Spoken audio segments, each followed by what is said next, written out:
अस्सलाम वालेकुम, मैं तैयब एजाज़ हूँ। उम्मीद करता हूँ तमाम तल्लुक़ खैर ऑफिस से होंगे। ब्लू वर्ल्ड सिटी मेरे पास कल एक और केस स्टडी है और ये केस स्टडी अगेन मैं इसलिए बता रहा हूँ कि बहुत सारे लोगों के केसेस होते हैं।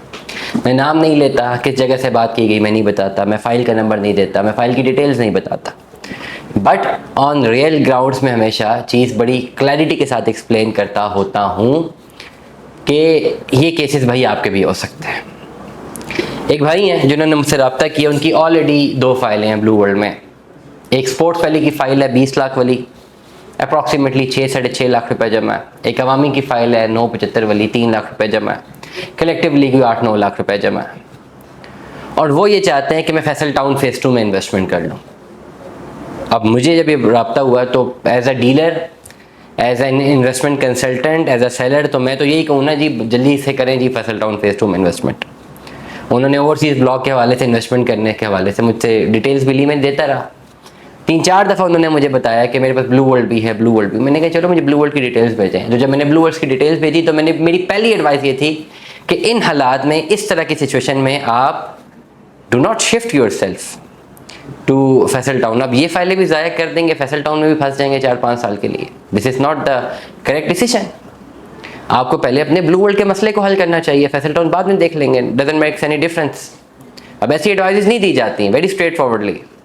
आप किसी भी सेलर को रब्ता करें कि मेरे पास 2 ब्लू वर्ल्ड की फाइलें हैं, मैंने फैसल टाउन की कोड लेनी है, कहेगा चले लें, फैसल टाउन की तो लेना, ब्लू वर्ल्ड की पड़ी रहे। क्या होता है, फैसल टाउन की तो लें, मेरा कमीशन तो बने बीच में। बहुत रेयरली लोग आपको एडवाइस करेंगे कि भाई ना लें अभी फैसल टाउन, जो पहले फंसे में पहले उनको तो क्लियर करें। अब खोलते हैं उनकी इकनॉमिक्स क्या है भाई। स्पोर्ट्स वाली की फ़ाइल है 6.5 लाख जमा, 20 लाख वाली फ़ाइल है, पेंडिंग अमाउंट 13.5 लाख रुपए, डेवलपमेंट चार्जेस लगा लो 10-1 लाख तो लगेंगे ना, टोटल पेंडिंग अमाउंट 23-24 लाख रुपए। प्लॉट कब मिलेगा? 4 से 5 साल तक। पैसे सारे देने पड़ेंगे? जी हाँ, देने पड़ेंगे।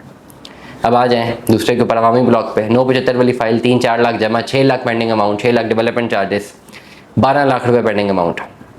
प्लॉट कब मिलेगा? 4-5 साल लग सकते हैं। मतलब 2 फाइलों के एवज जो लाइबिलिटी है 30 लाख और 12 लाख, 32 लाख रुपए की लाइबिलिटी है। क्या इस सूरत में फैसल टाउन में प्लॉट लेना चाहिए? बिल्कुल भी नहीं, पहले इसको क्लियर करना चाहिए। हल क्या है? दोनों फाइलें और जितनी भी रिमेनिंग अमाउंट बन रही है। अगर 5 मरले की मैं बात करूं तो 30 लाख रुपए की अमाउंट बनती है रिमेनिंग। जो 30 लाख का प्लॉट पड़ता है, मान लिए 6 लाख रुपया जमा कराया हुआ है, 7 लाख कराया हुआ है, 23 लाख रिमेनिंग है। फाइलों के साथ दोनों फाइलों की एडजस्टमेंट करें, 8-6.5 लाख एक का जमा, 3.5 लाख दूसरी का जमा, 15 लाख रुपए cash in hand complete full and final दें और अपने आप को general block sector 7 develop plot में या पोजेशनेबल प्लॉट में शिफ्ट कर दें and do it as soon as possible. इसमें डिले मत करें क्योंकि सेक्टर 7 फुल हो चुका हुआ है। अब जो नए लोगों के अलॉटमेंट्स आई हैं वो सेक्टर 7 एक्सटेंशन में आई हैं, जो मुझे कोट किया गया, बताया गया डीलर की जानिब से, मैंने नहीं देखा, मेरे पास कोई अलॉटमेंट सेक्टर 7 एक्सटेंशन की नहीं आई। और वो ही हाल होगा सेक्टर 7 एक्सटेंशन का जो सेक्टर 6 एक्सटेंशन का हुआ। डेवलप प्लॉट्स आपके पास सेक्टर 7 में है ना, आगे तो नहीं है।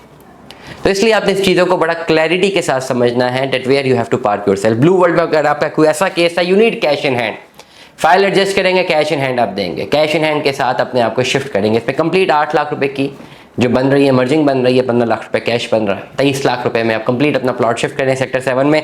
अपनी जाती पर्सनल इकोनॉमिक्स को देखिए कि अगर आप ये एक्टिविटी नहीं करते तो आपकी फाइलें कहाँ पे, कहाँ जाती हैं, क्या मिलता है उसके? बस कुछ भी नहीं मिलता। लगे नहीं 6 साल भी लगे नहीं, कुछ भी नहीं मिलेगा। यू नो इट, मुझसे बेहतर आप समझते हैं। मुझे कल एक कॉल रिसीव हुई एक साहब की, बहुत टाइम पहले उन्होंने रब्ता किया था कि हमने पता नहीं रिफंड अप्लाई करना है। मैंने डिस्करेज किया था।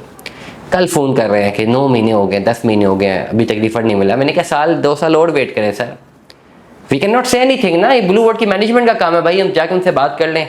हम आपको सिर्फ रियल टाइम डाटा बता सकते हैं कि जिन लोगों ने अपने रिफंड अप्लाई किए, जो हमारे लोग हैं, जो हम जिनको जानते हैं, जिनका डाटा हमारे पास है भाई, उनको अभी तक तो नहीं मिले। दो में याद रखिएगा, अपना बहुत सारा ख्याल रखिएगा। स्टे ट्यून में। 10 अल्लाह हाफ़िज़।